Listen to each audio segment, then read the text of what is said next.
الحمد لله وكفى وسلام على عباده الذين اصطفى أما بعد فأعوذ بالله من الشيطان الرجيم بسم الله الرحمن الرحيم اتل ما أوحي إليك من الكتاب وأقم الصلاة وقال تعالى ثم أورثنا الكتاب الذين اصطفينا من عبادنا الحمد لله মাদ্রাসার নাম তারবিয়াতুল উম্মাহ রশিদিয়া মাদ্রাসা আনারপুরা। আসলে আল্লাহ পাক আমাদেরকে এত বড় একটা মহৎ অনুষ্ঠান, বড় অনুষ্ঠানে আল্লাহ পাক আমাদেরকে কবুল করেছেন। এজন্য দিল থেকে শুকরিয়া, জবান খুলে বলি আলহামদুলিল্লাহ। লাখো কোটি দরুদ সালাম জনাব মুহাম্মদ রাসূলুল্লাহ, সকলে বলি সাল্লাল্লাহু আলাইহি ওয়াসাল্লাম। আলহামদুলিল্লাহ, আমরা দেখলাম, এই ওস্তাদরা খেয়াল রাখেন, দুই বাচ্চা এখানে সবক শেষ করেছে। আলহামদুলিল্লাহ, এটা তো খুশির খবর। বাচ্চারা কোরআনে কারীম শেষ করা, এটা কিসের খবর? খুশির খবর। তো এই যে শেষ সবক উনি আমাদেরকে শুনিয়েছেন, থানবী রহমতুল্লাহ আলাইহি বলছেন যে কোরআনে কারীমের শেষ সবকে উপস্থিত হইলে, যারা কোরআনে কারীমের এই সবকগুলো শুনে তো তারা পুরা খতমের সওয়াব পেয়ে যায়, পুরা খতমের সওয়াব। এই জন্য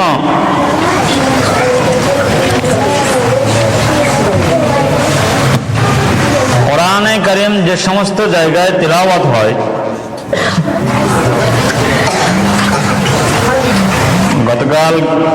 গতকাল বিকালে সম্ভবত আমাদের বাংলাদেশের সুনামধন্য প্রতিষ্ঠান জামিয়া রশিদিয়া ফেনী,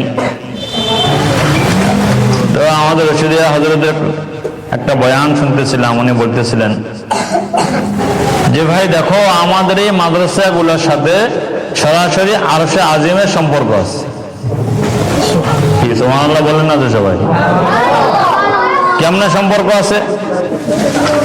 বলে এই যে কোরআনে কারীমের তালিম, এটা হলো মাদ্রাসায়ে সুফা। রাসূল আকরাম সাল্লাল্লাহু আলাইহি ওয়াসাল্লাম মাদ্রাসায়ে সুফা যে তৈরি করেছেন, এই সুফারই শাখা, এই সুফারই অংশ এই সমস্ত প্রতিষ্ঠানগুলো। এই জন্য আমাদের রশিদিয়া হযরত বারবার বলতেছিলেন বয়ানে, ভাই দেখো, এই কিয়ামতের ময়দানে যেমন বাইতুল্লাহ জান্নাতের দিকে ছুটবে মসজিদ সহ, তো আসহাবে সুফফা যখন জান্নাতের দিকে ছুটবে, এই সমস্ত মাদ্রাসা নিয়ে ছুটবে। এবং আসহাবে সুফফার সাথে রাসূলুল্লাহ সাল্লাল্লাহু আলাইহি ওয়াসাল্লামের সম্পর্ক, এবং এই আসহাবে সুফফার সাথে যেহেতু এটা কোরআনে কারীমের তালিমের জায়গা, সম্পর্ক ওইটা আরশে আজিমের সাথে। এই জন্য আমাদের মাদ্রাসাগুলোর সম্পর্ক কার সাথে বলেন? আরশে আজিমের সাথে। সুবহানাল্লাহ। আরশে আজিমের মালিক কে? কোরআনে কারীমের মালিক কে? আল্লাহু আকবার। এই কোরআন কত বড়! তো হ্যাঁ, উজানি হযরত রহমতুল্লাহ আলাইহি তেলাওয়াত করতে করতে জ্ঞান হারিয়ে ফেলতেন। তো মানুষজন যখন ওনাকে জিজ্ঞেস করতো, হুজুর আপনি তেলাওয়াত করতে করতে জ্ঞান হারিয়ে ফেলেন, কয় আমি তো কোরআনে কারীমের বাঁকে বাঁকে আমার এমন মাঝে মাঝে ধারণা হয় যে রব্বুল আলামিনের প্রতিচ্ছবি কোরআনে কারীমে দেখা যায়। এটা তো কোরআন। এই জন্য জালালউদ্দিন রুমি রহমতুল্লাহ আলাইহি বলছেন যে কোরআনকে দেখলো সে আল্লাহকে দেখলো। কেন? আল্লাহ পাকের জবানের কথা হলো কোরআন। এই জন্য আম্মাজানদেরকে বলবো, যারা আসছেন কোরআনে কারিমের এই সবকের অনুষ্ঠানে আমরা যারা আসতে পারছি, আমাদের বহুত বড় খুশনসিব। রশিদ হযরত গতকাল বলতেছিল যে অনেক অসুস্থ মানুষরা আমাদের ওনার কাছে ফোন করেন, হযরতের কাছে ফোন করে, হযরত আমি অসুস্থ আছি, আমি একটু সুস্থ হওয়ার জন্য রশিদে আসতে চাই। কেন? বলছে হযরত আমি কোরআনওয়ালাদেরকে দেখলে আমি সুস্থ হয়ে যাই, নামাজীদেরকে দেখলে আমি সুস্থ হয়ে যাই, জিকিরওয়ালাদেরকে দেখলে আমি সুস্থ হয়ে যাই, নামাজের সুরত দেখলে আমার দিল সুস্থ হয়ে যায়। এই জন্য হযরত আমি একটু শ্বাস নেওয়ার জন্য হলো রশিদে আসি। এই জন্য এই সমস্ত প্রতিষ্ঠান এগুলো হলো আসাফে সুফার অংশ। আর এই সকল সমস্ত প্রতিষ্ঠানের সম্পর্ক একমাত্র আল্লাহ তাআলার সাথে। এই জন্য কোরআনে কারিমের সবক এই যে দুই ছেলে শেষ করছে, একটারা আমি চিনি ভালো করে, আবু সাইম। ও তখন ছোট, আমি ওদের নানির বাসায় গেছি বহুবার, একেবারে ছোট। এই সন্তান হাফেজে কোরআন হবে, এটা লিখছে কে? আল্লাহ তাআলা। কে লিখছে বলেন? আল্লাহ কি বলেন? সুম্মা আওরাসনাল কিতাবাল্লাযী নাসতাফাইনা মিন ইবাদিনা। আল্লাহ পাক বলেন কোরআনে কারীমের ইলম বা কিতাবের ইলম বলেন, যা বলেন কোরআনে কারীমের ইলমের ব্যাপারে আল্লাহ পাক বলেন আমি যাদেরকে নির্বাচিত করি তাদের সিনায় কোরআন দিই। তাহলে বলেন নির্বাচিত করছেন কে? আল্লাহ নির্বাচিত আর কি বান্দার নির্বাচিত সমান নাকি? এটা কি আপনার ইলেকশনের মাধ্যমে নির্বাচন হয়েছে? নির্বাচন করছেন কে? আল্লাহ তাআলা। এই জন্য খুশি হইতে হবে এবং তার সাথে সাথে সন্তানদেরকে লালন পালন করতে হবে। যে এখানে মেয়েরাও আছে, আমি এখানে ক্লাস করে অনলাইনে প্রতিদিন মেয়েদেরকে ছেলেদেরকে, আলহামদুলিল্লাহ মেয়েরাও ভালো। এই গত সপ্তাহে আমি বলি, যেহেতু আমি এই প্রতিষ্ঠানের সাথে এখন আমার সম্পৃক্ততা আছে, আমি বলি গত সপ্তাহে মনে হয় নাফিসা আমাকে সবক শোনাতেছিল। তো ওদের ক্লাস শেষে মিরপুর একটা ছেলেদের ক্লাস হয় আধা ঘন্টা বা 40 মিনিট। ওরা ক্লাসে যুক্ত হয়েছে, যুক্ত হয়ে যখন লাইনে আসছে তো আমি বললাম যে নাফিসা তুমি সবক শেষ করো, পরে বলবো, মানে পরে ক্লাস শেষ হবে। তো ওরা এই মেয়েটা সবক শুনে মোহতামিম সাহেব এত খুশি হয়েছেন, বলছে হুজুর আমাদের এই 30 জন ছেলেদের এরকম সবক বলতে পারে না, মানে যত সুন্দর মেয়ে আপনার এই মেয়েটা বলছে। এই জন্য আল্লামা মামুনুল হক সাহেব দামাত বরকাতুহুর মুখ থেকে আমরা শুনেছি, ওনার বড় বোনের কাছে আল্লামা তাকি উসমানের ভাগিনা আমাদের মামুন সাহেব হুজুরের বোনের কাছে হেফজে পড়েছেন মদিনায় এবং কোরআন শিখেছেন। বলছে একবার দেশে আসছে, বাংলাদেশে আসতে বেড়াইতে, তো শাহুল হাদিস রহমতুল্লাহ বাসায় গেছেন। তো যা বলো যখন সালাম দিচ্ছে তখন বুঝছে যে ও মা, এটা তো আমার খালা, আমি তো পড়ছি ওনার কাছে মদিনায়। তো পরে বলছে যে খালাজি আমি অমুক আপনার কাছে মদিনায় কোরআন শিখেছি। এই জন্য মেয়েরা হাফেজা হইলে বাপের লাভ না লস? না, মেট্রিক পাস করলে লাভ বেশি। কি কন? মেট্রিক পাস করলে লাভ বেশি না? এসএসসি পাস করলে লাভ বেশি, ইন্টার পাস করলে লাভ বেশি, আর মাস্টার্স পাস করলে তো বিনা হিসেবে জান্নাত। কি কথা বল না কেন? হ্যাঁ, এটা আছে। মা যত দিনদার, মানে কোম্পানি যেমন মাল তেমন। সন্তান ভালো হওয়ার জন্য ভূমিকা কার লাগবে? মার। এই জন্য আম্মাজান যারা আসছেন আলহামদুলিল্লাহ, এই মেয়েগুলাকে যেহেতু এরা লেখাপড়ায় ভালো, এদেরকে ভালো পরিবেশে রাখতে হবে। উল্টা পাল্টা কোনো পরিবেশে তাদেরকে নিয়ে যাওয়া যাবে না। আমার কথা শুনে কিনা আল্লাহ জানে। তো এই জন্য কি, মেয়ে যত দিনদার হবে সংসার তত সুন্দর হবে। মেয়ে যত কি হবে দিনদার। ওই যে মানুষ বলে না সংসার সুখী হয় কার গুণে, রমণীটা কি দেবো টেলিভিশন মার্কা, বেপর্দা মার্কা, হ্যাঁ বেতেলাওয়াত মার্কা, বেজিকির মার্কা নাকি বেনামাজি হতে হবে, টেলিভিশন দেখবার রান্না করবে, তাই তো? আপনি যতই তসবি করেন আপনি শেষ, আপনার ও শেষ। এই জন্য জিকির তেলাওয়াত এবং জিকির করনে ওয়ালা বিবি যদি ঘরে থাকে আপনার প্রত্যেকটা লোকমার মধ্যে বরকত আসবে। জন্য আমার শেখ আরিফ বিল্লাহ হাকিমুন নফস আল্লামা মুফতি মুশতাকুন নবী কাসিমি দামাত বারাকাতুহুম হযরত বারবার বলেন, মা যেমন সন্তান তেমন, মা যেমন সন্তান তেমন, বিবি যেমন স্বামী তেমন। এই জন্য ইনশাআল্লাহ আমরা এই মাদ্রাসাকে মহব্বত করবো তো ইনশাআল্লাহ। এবং এই যে আজকে ছেলেরা হাফেজ হইল, মেয়েরাও হাফেজা হবে, সেই জন্য ইনশাআল্লাহ প্রতিষ্ঠানের দিকে আমরা লক্ষ্য করব। আর এই মাদ্রাসার সার্বিক, এই জন্য আমার শায়েখের একটা গুরুত্বপূর্ণ নসিহত আছে। শেখ আমাদেরকে রমজানে বারবার বলে যে ভাই দেখো, তোমার নিজ মহল্লার তোমার বাড়ির চাইতেও মহল্লার মাদ্রাসা মসজিদকে বেশি গুরুত্ব দিবা, তো দেখবা তোমার আখিরাত অনেক ভালো হবে। সেই জন্য ইনশাআল্লাহ আমরা এখন বাচ্চাদেরকে সবক দেওয়া হবে ইনশাআল্লাহ। এতগুলা বাচ্চা সবক নেবেন। হ্যাঁ, এদের তো দুনিয়াবি পুরস্কার তো এই যে এটা, আর কিয়ামতের ময়দানে তো রব্বুল আমিন তাদেরকে নিজ হাতে পুরস্কার দিবেন। কে পুরস্কার দিবেন বলেন? আল্লাহ তাআলা। আল্লাহ তাআলা নিজ হাতে পুরস্কার দিবেন। এজন্য কোরআনে কারিমের তেলাওয়াত। এই ওস্তাদরা বাচ্চাদেরকে থামান, কথা বলে কেন? আর আমরা যারা আসছি এখানে কোরআন যারা শিখি নাই, সামনে রমজান মাস আছে, কি কোন?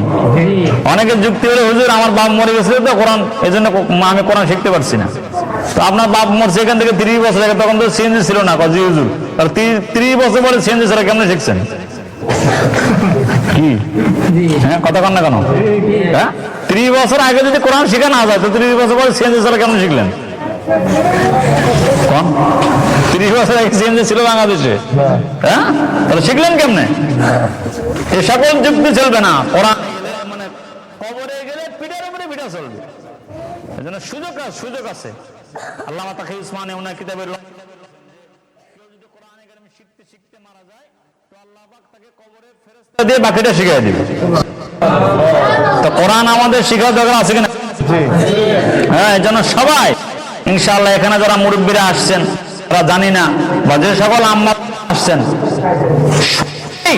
কোরআনে কারিম শিখা ইনশাআল্লাহ করেন। এই অবস্থায় মারা গেলে কিয়ামতের ময়দানে কোরআন বলতে পারবে। কোরআনে কারিম আছে তো আমাদের ইনশাআল্লাহ সবার।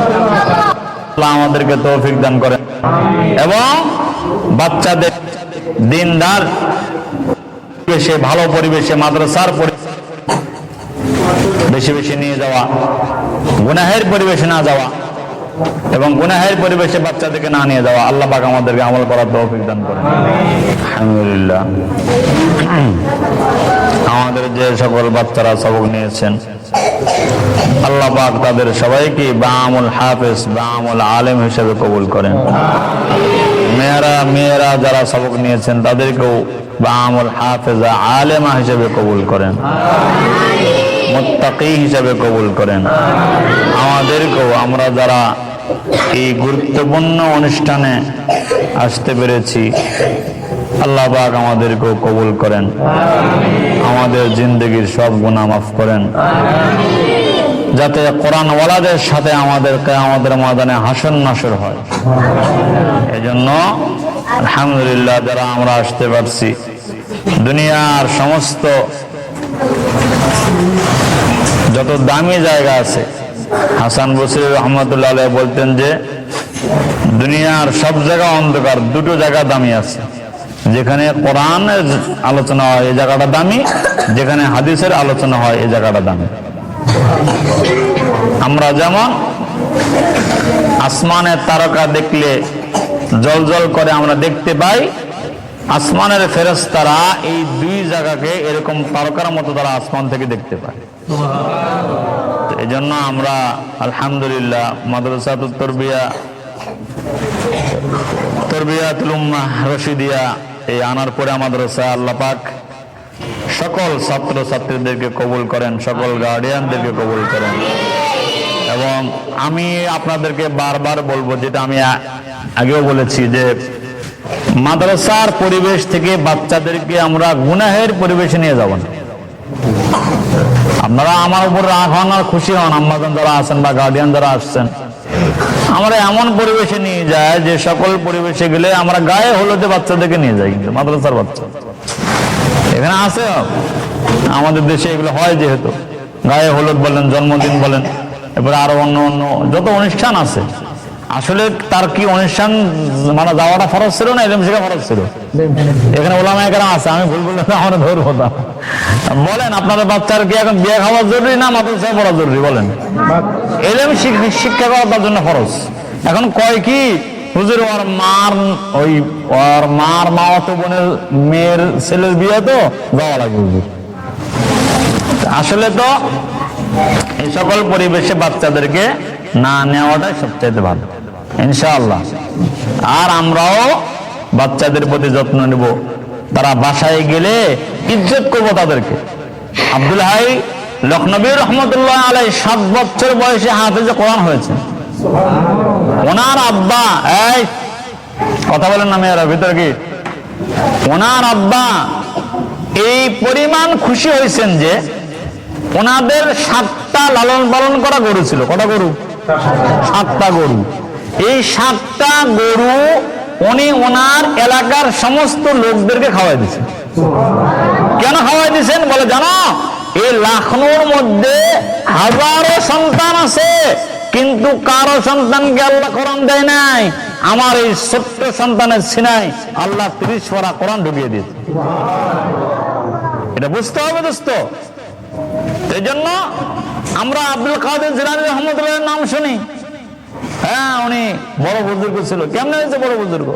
ছোট বাচ্চা, মা ওনাকে নসিহত করতেছেন, আব্দুল কাদের দেখো, আমার চাইতে কিন্তু তোমার ওস্তাদের দাম বেশি।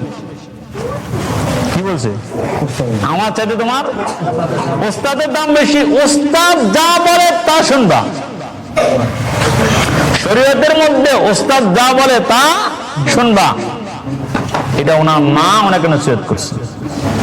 আর মাশাআল্লাহ এই সময় এমন মা আছে যাদেরকে পাওয়া যায়, যারা বলে তোর হুজুর কিছু করে আমার ফোন করবে, তোর হুজুর 14 উদ্যোগ করবো। কি কথা কন না কেন? আছে না? কথা কন না কেন? বলেন আছে না? আছে, বহু মায়েরা আছে এরকম। নিজের সন্তানকে দেখছি আমরা করোনায়, সন্তান বিড়ি সিগারেট খায়, ঘরের মধ্যে কিছু করতাম না। একটা ছেলে হুজুর কি করা যায় হুজুর? না, মহব্বতের সীমারেখা আছে, আছে না? নাই বলেন। শাসনেরও কি আছে? সীমারেখা আছে। নবীজি কি বলছেন? তোমরা শাসনের লাঠি উঠে নেও না। কেন বলছেন? বেশি মহব্বত করতে বলছে? বেশি আদর করতে বলছে? প্রত্যেকটা জিনিসের সীমারেখা আছে। শাসনেরও কি আছে? সীমারেখা আছে। এই যে ওনার এই মুহতামিম সাহেবের ভাই পড়ছে আমার কাছে, কিন্তু মুশফিক, এই যে আপনাদের এখানে ওস্তাদ, আবার ওরা আরেক খালাতো ভাই মাসুদ, ওরা আমার কাছে পড়ছে, কিন্তু দুই ভাই আরো জন পড়ছে। তো বাকি ওনাদের পুরো পরিবারের সাথে কিন্তু আমার সম্পর্ক, কিন্তু ক্লাসে বসলে আমি কাউকে চিনতাম না। কে কোন পরিবার আমার চিনা নাই, পিটার উপরে পিটা। আলহামদুলিল্লাহ আমার এই 2 ছেলে, যে মুশফিক এবং মাসুদ, অনেক ভালো হাফেজ তারা। কেন? পরিবারের পক্ষ থেকে মানে কখনো অবজেকশন দেওয়া হয় না আমার, হুজুর কেন পিটাইলো। আমি আমার মতো ইচ্ছা মতো আমি তাদেরকে চালাতে পারছি। সেজন্য আমি আপনাদেরকে বলবো, সন্তানদেরকে ওস্তাদের হাত খেয়ে দেবেন। বলেন ইনশাআল্লাহ। কন না কেন? হুজুর জন্ম আমরা দিচ্ছি, আবার উঠে দিব মানে কোন কি? তাহলে আমার না? আরে আপনারই তো ছেলে বড় হয়ে চাকরি করলে টাকাকে ওস্তাদকে দেয় না, কারে দেয়? তাহলে আপনি তো আমি আপনার কামে করার রাস্তা তো আমি শিখিয়ে দিতেছি, তো আপনি আমরা করেন কেন? কামাই তো আপনি খাবেন। এই জন্য ইনশাআল্লাহ আমরা সন্তানদেরকে ওস্তাদের পরামর্শ অনুযায়ী চালাবো ইনশাআল্লাহ। বলেন। ছেলেরা মেয়েরা যারা আছে, এগুলো আমাদের ভবিষ্যৎ, এগুলো আমাদের কি ভবিষ্যৎ। এই যে আমাদের মোস্তাকুর নবী সাহেব হুজুর, ওনারা 13 ভাই বোন, ওনারা 10 ভাই, 10 জনই বড় বড় আলেম দিন হয়েছে। এটা কেমনে? ওস্তাদের পরামর্শ অনুযায়ী। এই জন্য ইনশাআল্লাহ আমরা চেষ্টা করব এবং এই মাদ্রাসার জন্য দোয়া করব।